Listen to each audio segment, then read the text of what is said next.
Hari ini kita ketemu lagi di ibadah online sekolah minggu kita. Meskipun by online tapi kita tetap bersyukur dan tetap memiliki satu keyakinan bahwa Allah sanggup melakukan segala perkara di dalam kehidupan kita. So, whatever keadaan kita, tetaplah setia. Seperti pujian yang akan kita nyanyikan hari ini yang merupakan ungkapan syukur kita kepada Tuhan. Allah sanggup. Yuk kita nyanyi sama-sama ya dengan segenap hati dan dengan sukacita.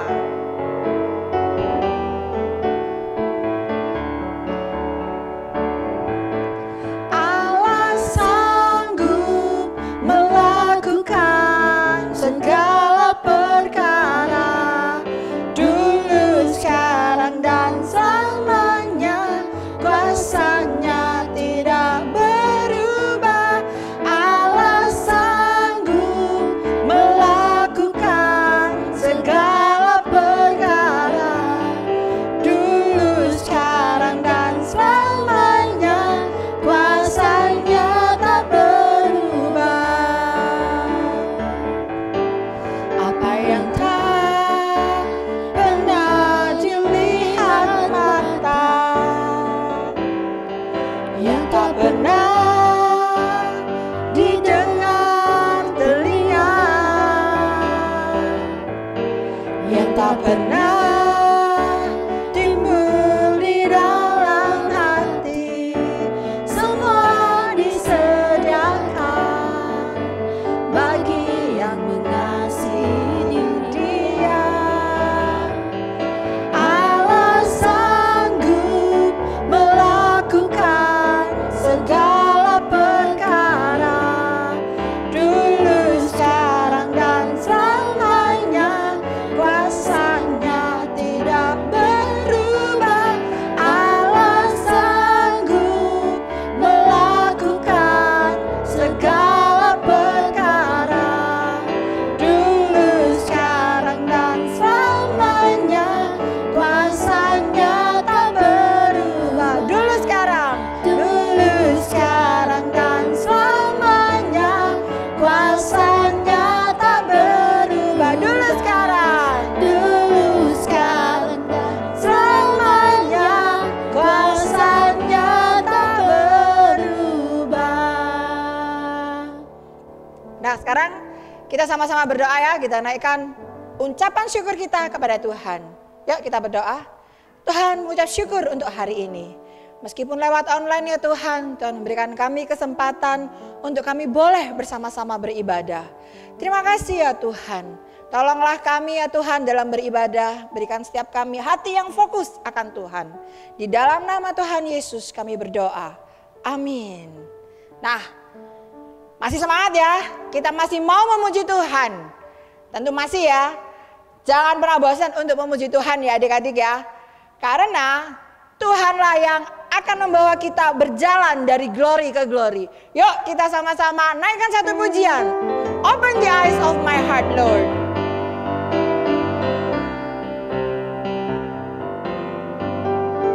Open the eyes of my heart, Lord. Open the eyes of my heart. I want to see you. I want to see you. Open the eyes of my heart, Lord. Open the eyes of my heart. I want to see you. I want to see you. To see you high and lifted up, shining in the light of your glory.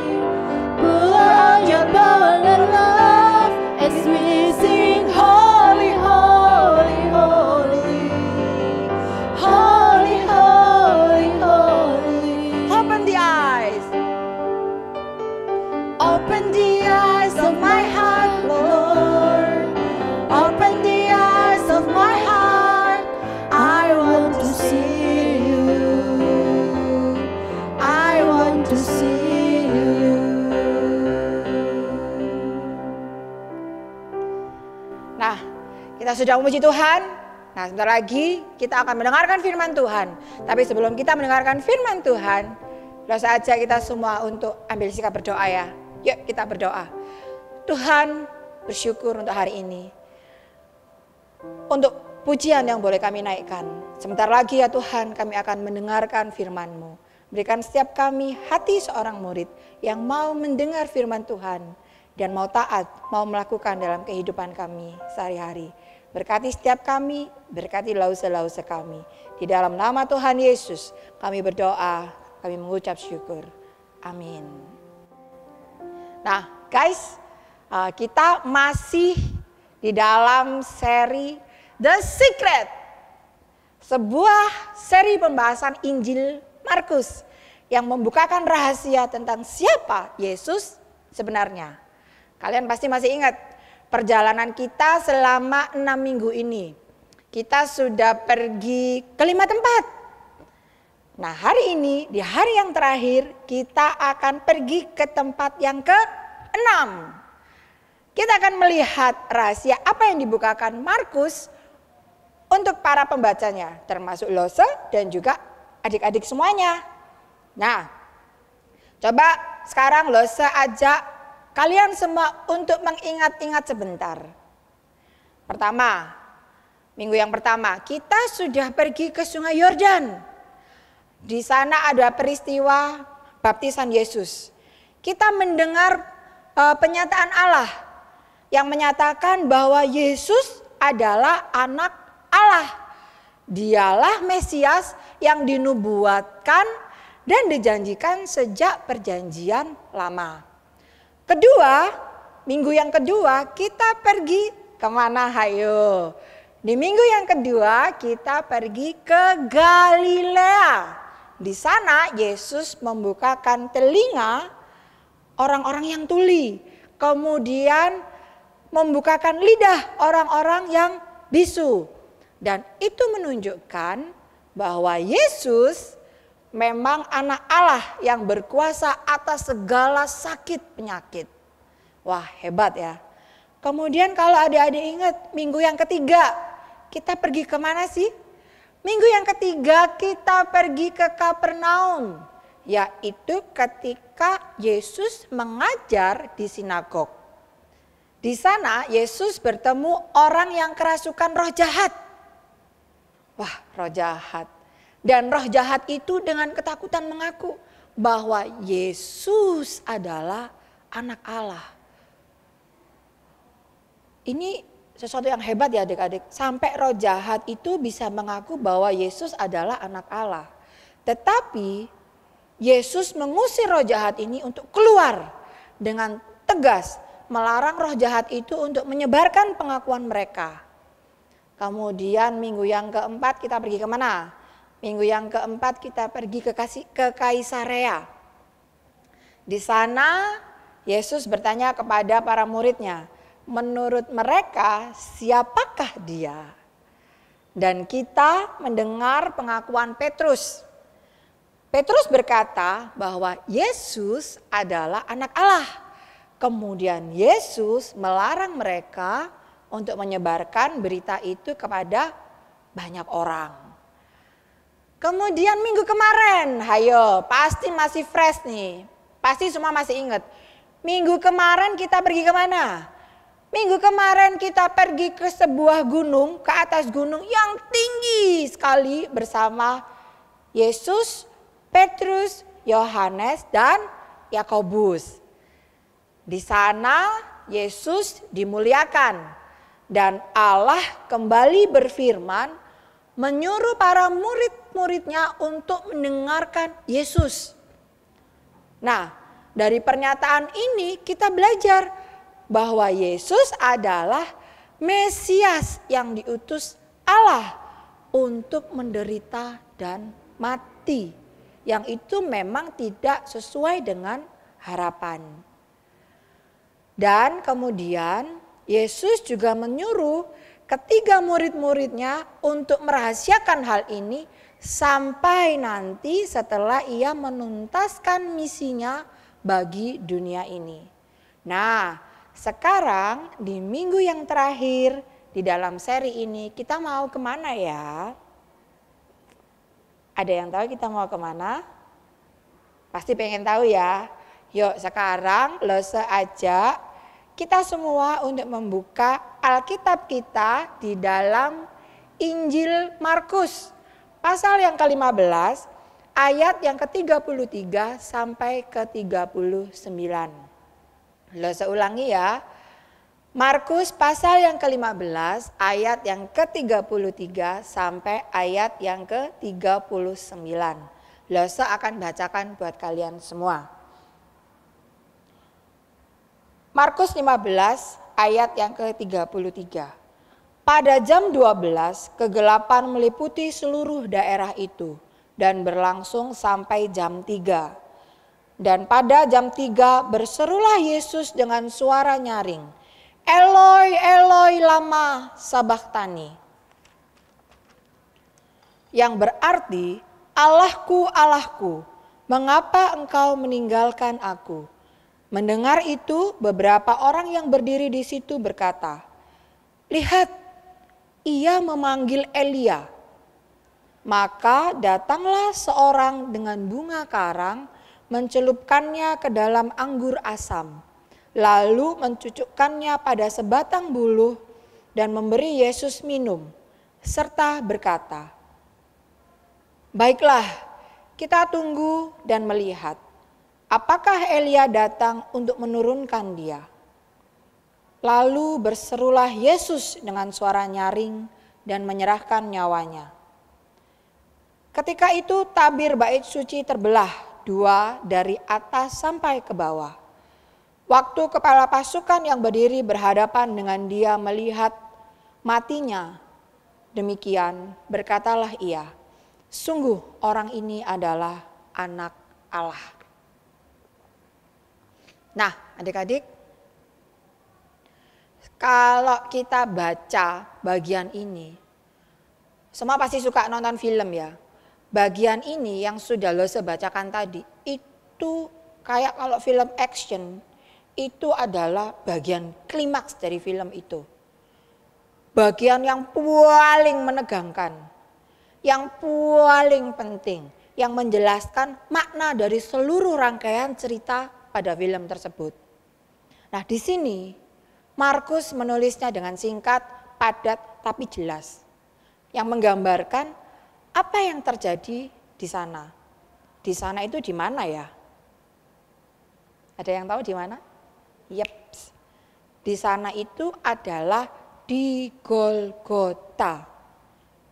Tempat di mana Tuhan Yesus disalib.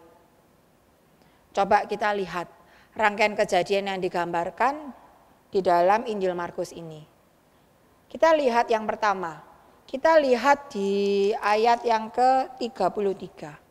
Di sini dijelaskan bahwa kegelapan meliputi daerah itu selama 3 jam. Banyak para ahli Alkitab yang mengatakan bahwa kejadian ini menggambarkan seolah-olah alam semesta tahu betapa beratnya penderitaan Yesus. Why? Karena kegelapan di sini menunjukkan bahwa matahari tidak bersinar. Awan dan langit murung hingga gelap. Bukan mendung ya adik-adik, tetapi benar-benar gelap. Nah, di sini kita bisa bayangkan bagaimana bumi ini tanpa matahari. Bisa dipastikan sangat gelap sekali. Kita bisa tahu kalau misalnya waktu listrik mati, lampu mati, gelap, kita tidak bisa lihat apa-apa. Dan ini bisa dibayangkan matahari nggak ada. Gelap gulita selama 3 jam. Tetapi bukan hanya itu, ada juga ahli kitab yang mengatakan bahwa gelapnya bumi selama 3 jam itu menunjukkan waktu. Itu adalah momen, waktu di mana murka Allah terhadap dosa dinyatakan dan ditanggung oleh Yesus. Jadi kegelapan itu adalah gambaran betapa gelapnya dosa kita. Dosa Lause, dosa adik-adik semua. Yang seharusnya dosa itu adalah kita sendiri yang memikul, bukan Yesus. Tetapi ini justru dibebankan kepada Yesus. Adik, kita ini sebenarnya tidak layak menerima anugerah Allah di dalam Kristus. Kemudian kita bisa lihat lagi di ayat yang ke-34 sampai ayat yang ke-36. Di sini dikatakan bahwa Yesus berseru, Eloi, Eloi, lama sabachthani. Allahku, Allahku, mengapa engkau meninggalkan aku? Ini tentu saja masih berhubungan dengan kejadian yang tadi, yang pertama. Di sini dijelaskan, di ayat ini dijelaskan bahwa Yesus yang sudah terluka, Yesus yang sudah menderita karena siksaan fisik, tetapi Yesus masih harus menanggung dosa dunia, dosa adik-adik, dosa lause juga. Kita bisa bayangkan ya bagaimana beratnya Tuhan Yesus. Berat sekali adik-adik. Dan kalian tahu apa yang paling berat dari misinya ini dalam menyelamatkan dunia ini. Yang paling berat dalam misi ini adalah waktu Yesus berpisah dari Allah. Ketika Allah tidak dapat memandang Yesus karena dosa yang ditanggungnya, ini adalah momen yang terberat yang Yesus alami. Kita bisa bayangkan bagaimana kalau misalnya adik-adik gak bisa ketemu sama papa, gak bisa memandang papa. Papa juga gak bisa memandang kalian, kalian gak bisa memandang papa. Apa yang kalian rasakan? Berat ya adik-adik, sakit rasanya. Itulah yang dialami oleh Yesus. Begitu berat dia berpisah dengan Allah Bapa. Tapi dengan kekuatan yang masih tersisa, dengan siksaan di atas kayu salib, Yesus berseru, Allahku, Allahku, mengapa engkau meninggalkan aku?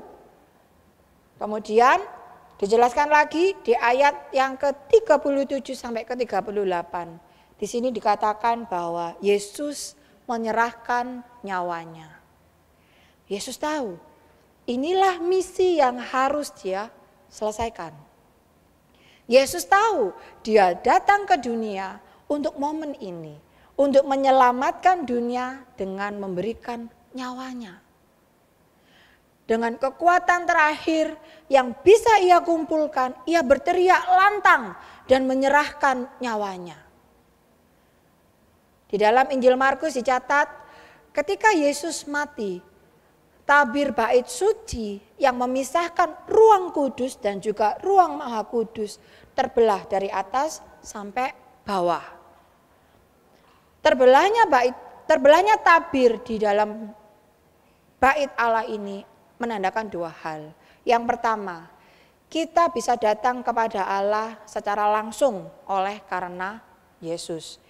Kita gak perlu lagi imam besar seperti zaman perjanjian lama dulu yang harus mempersembahkan korban, yang harus memberikan persembahan-persembahan yang lain-lain supaya dosa kita diampuni, supaya kita bisa berkomunikasi dengan Tuhan. Kita gak butuh itu lagi. Kenapa? Karena Yesus itu adalah imam besar agung kita yang sudah membuka jalan kita untuk kita bisa datang kepada Allah. Kemudian yang kedua, adik-adik ingat enggak? Kalau orang-orang Yahudi pada waktu mereka dalam keadaan sedih, contohnya pada saat mereka mengalami kedukaan, kehilangan seseorang yang dikasihinya, apa sih yang mereka lakukan? Ayo coba diingat-ingat. Apa? Di dalam perjanjian lama. Ya, mereka merobek jubah mereka sebagai tanda berkabung. Itu menggambarkan bahwa mereka sedang merasakan, sedang mengalami rasa sedih yang mendalam. Nah, tirai bait Allah yang terbelah dari atas sampai bawah ini adalah gambaran kesedihan hati Allah yang sangat mendalam. Allah di sini mengoyakkan jubahnya sebagai tanda kesedihan yang sangat mendalam. Lalu selanjutnya kita bisa melihat di ayat yang ke-39, ayat yang terakhir yang saya bacakan. Di sini kita bisa melihat melalui pernyataan siapa? Melalui pertanyaan kepala pasukan. Nah, ini sangat unik adik-adik. Setelah semua peristiwa yang menyatakan kesedihan hati Allah melalui penderitaan Yesus, duka alam semesta. Nah ini di sini nih di Injil Markus dicatat ada satu tokoh, yaitu seseorang yang berdiri di hadapan salib Yesus dan mengaku bahwa dia adalah anak Allah. Wah, tokoh ini bukan orang Yahudi yang belajar semua hukum Taurat, yang paham hukum Taurat. Bukan, dia juga bukan salah satu dari murid Yesus. Tetapi dia ini adalah seorang Romawi, seorang kepala pasukan lagi. Kemungkinan kepala pasukan ini yang mengawal Yesus dari tempat Yesus dihakimi sampai Yesus disalib di Golgota. Kepala pasukan ini pasti melihat dan mungkin juga ikut menyiksa Yesus. Dia mendengar apa yang dikatakan Pilatus. Dia mendengar orang-orang berkata, salibkan dia, salibkan dia. Dia juga melihat bagaimana Yesus menderita, dipukul, dicambuk, menderita luar biasa. Dia juga melihat Yesus ini berbeda dengan orang-orang yang biasanya dia lihat di atas salib adik-adik. Orang-orang yang biasanya disalib itu adalah orang jahat. Orang yang tidak bisa lagi diampuni kesalahannya. Yesus ada di antara mereka. Yesus tidak bersalah. Orang-orang yang biasanya disalib itu biasanya matinya lama. Memang salib itu hukumannya berat karena harus menderita dalam jangka waktu yang lama di atas kayu salib itu. Tapi Yesus mati setelah menyerahkan nyawanya dalam waktu beberapa jam saja. Biasanya tidak ada peristiwa luar biasa yang terjadi. Biasanya kalau sudah disalib ya sudah disalib aja, mati ya sudah mati aja. Tetapi ini berbeda. Pada saat Yesus menyerahkan nyawanya, pada saat dia disalib, dunia ini jadi gelap. Tirai bait suci terbelah ketika Yesus disalib. Saya percaya dalam hati kepala pasukan ini dia merasa ada sesuatu yang berbeda dari Yesus. Yesus berbeda dari orang yang disalib. Yesus berbeda dari para pemimpin-pemimpin Yahudi. Yesus berbeda dari dewa-dewa yang biasanya mereka sembah. Langit, matahari, alam ikut gelap. Karena langit, matahari dan alam ini ikut merasakan bagaimana beratnya penderitaan Yesus disalib. Bahkan kematian pun datang sesuai dengan perkataan Yesus yang menyerahkan nyawanya. Yesus pasti bukan orang sembarangan. Setelah melihat semua itu, kepala pasukan ini dengan hati yang berat berkata, sungguh orang ini adalah anak Allah. Nah adik-adik, pengakuan si kepala pasukan ini sangat istimewa. Kenapa? Karena sebenarnya Injil Markus ini ditulis untuk orang-orang Romawi. Markus ingin berkata kepada mereka, kepada para pembacanya, percayalah kepada Yesus sama seperti kepala pasukan Romawi yang memilih percaya kepada Yesus. Dan yang sudah berjumpa dengan Yesus. Keputusan kepala pasukan Romawi ini pasti bukan hal yang asal-asalan. Tidak gampang adik-adik. Pengakuan ini adalah hal yang sangat istimewa yang dia alami setelah dia melihat dan berjumpa dengan Yesus sendiri. Tetapi di sisi lain kita juga bisa melihat perbedaan yang sangat jauh. Kepala pasukan orang Romawi ini memilih untuk percaya. Tetapi orang-orang Yahudi yang tahu nubuatan para nabi dan yang tahu hukum Taurat, mereka malah tidak mengenal Yesus. Bahkan mereka menolak Yesus. Sedih ya adik-adik. Tetapi disinilah Injil itu dinyatakan. Injil diberikan bukan karena kita layak atau kita hebat. Tetapi Injil diberikan sebagai hadiah Allah kepada siapapun yang mau percaya. Termasuk si kepala pasukan dan juga kita semua. Nah adik-adik, apa sih rahasia yang Markus ingin bukakan kepada kita? Kita sudah melihat bahwa roh-roh jahat, orang yang bisu tuli, para murid Yesus, kepala pasukan Romawi, dan Allah sendiri telah menyatakan siapa Yesus. Yesus adalah anak Allah. Dia datang untuk mengalahkan roh jahat. Dia datang untuk memulihkan yang lemah dan yang terluka. Dia datang untuk memanggil kita menjadi pengikutnya.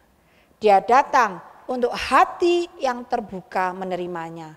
Dia datang untuk melakukan dan menyelesaikan misi yang Allah Bapa berikan. Dia juga datang untuk menyelamatkan Lause dan juga menyelamatkan kalian semua. Dia adalah anak Allah, tidak mungkin salah, tidak mungkin gagal. Dialah anak Allah. Pertanyaan buat kita adalah, sekarang apakah kita mau percaya? Apakah kita mau seperti kepala pasukan yang membuka hatinya, yang sungguh mengaku bahwa Yesus adalah anak Allah? Nah adik-adik, kita sudah belajar banyak dari 7 mukjizat Yesus. Di Injil Yohanes ada upside down kingdom, kemudian yang ada di Injil Matius, kemudian lost and found di Injil Lukas, sampai the secret di Injil Markus. Rasanya otak kita sudah mencatat banyak hal, dan bahkan kita masih bisa mengingat banyak hal yang sudah kita pelajari selama ini. Tetapi apakah yang sudah kita pelajari itu hanya sampai di situ? Tidak. Tetapi kita harus sungguh-sungguh membuka hati, membiarkan Yesus berkuasa di dalam hidup kita. Nah adik-adik, ketika Lause belajar tentang siapa Yesus, Lause tidak bisa tidak percaya pada Yesus. Karena satu-satunya jalan adalah percaya dan sungguh-sungguh hidup buat Yesus. Lause tidak mau lagi hidup di luar Yesus. Seluruh hidup Lause, setiap hari yang Lause jalani, Lause menjalaninya bersama Yesus dan mengikuti rencananya buat Lause. Bagaimana dengan kalian? Apakah kalian sudah percaya pada Yesus sebagai anak Allah, satu-satunya Tuhan dan Juru Selamat dalam hidup kalian? Lause senang sekali mendengar banyak dari kalian yang berkata, iya. Lause berdoa agar kalian tetap setia dan terus rindu untuk semakin mengenal Yesus. Untuk kalian yang menjawab belum, Lause rindu. Hari ini kalian dengan serius memikirkan pertanyaan Lause ini. Maukah kalian menaruh iman dan percaya hanya kepada Yesus dan menjadikan Dia Tuhan dan Juru Selamat kalian? Seperti kepala pasukan yang sudah melihat dan merespon dengan iman. Maukah kalian melihat dengan mata hati dan rindu percaya kepadanya? Kalian yang sudah menjawab iya dan yang menjawab mau, mari letakkan tangan kalian di dada. Lause ingin berdoa untuk kalian. Kita berdoa ya. Tuhan, ini kami, anak-anak-Mu. Kami datang untuk mengaku iman kami bahwa Engkau adalah anak Allah. Ini kami Tuhan, yang mau sungguh-sungguh mengikut Engkau.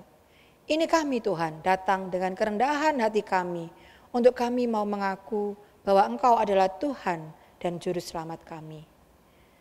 Tuhan, tolonglah kami, pimpinlah jalan kami, tuntun kami ya Tuhan. Di dalam nama Tuhan Yesus, kami menyerahkan iman kami supaya kami terus bertumbuh. Kami juga meletakkan keyakinan kami hanya kepada satu nama, Yesus Kristus. Terima kasih Tuhan.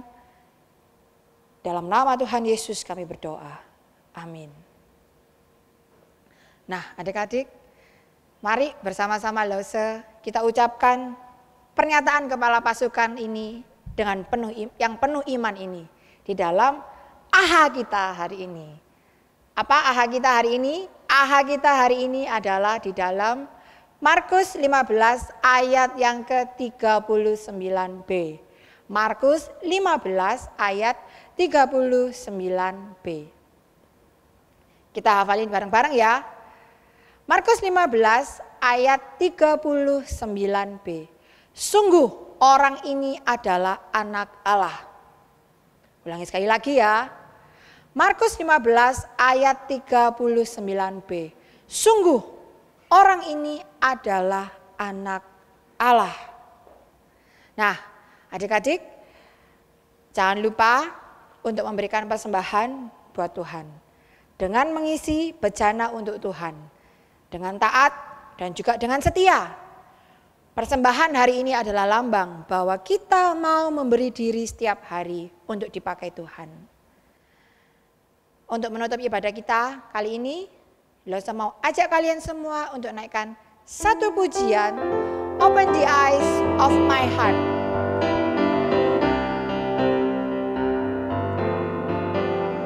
Open the eyes of my heart, Lord.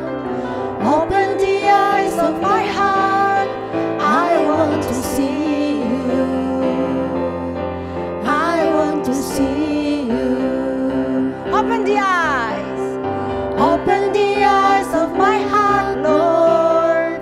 Open the eyes of my heart. I want to see you. I want to see you. To see you high and lifted up, shining in the light of your glory. Put on your power and love as we sing holy, holy, holy, holy, holy, holy, holy, holy. Open the eyes. Open the eyes of my heart, Lord. Open the eyes of my heart. I want to see you. I want to see you. I want to see you. I want to see you. I want to see you. Nah, guys, jangan lupa, Lause ingatkan lagi, minggu depan akan ada teleibadah, tetapi melalui Zoom. Namanya Zoom Day Fun Day. Jangan lupa hadir. Bisa ketemu sama Lause-Lause, bisa ketemu sama teman-teman kalian. Bisa seperti kayak sekolah minggu biasanya. Don't miss it, jangan lupa ya. Nah, sekarang Lause ajak kita semua untuk doa. Terima kasih Tuhan untuk ibadah hari ini. Kami boleh memuji Tuhan, kami boleh mendengarkan firman Tuhan. Dan tolong kami untuk kami bisa melakukan firman yang sudah kami dengarkan dan kami renungkan. Terima kasih ya Tuhan, berkati setiap kami di dalam nama Tuhan Yesus. Kami berdoa. Amin. Sampai ketemu minggu depan adik-adik semuanya. Tuhan Yesus memberkati. Bye.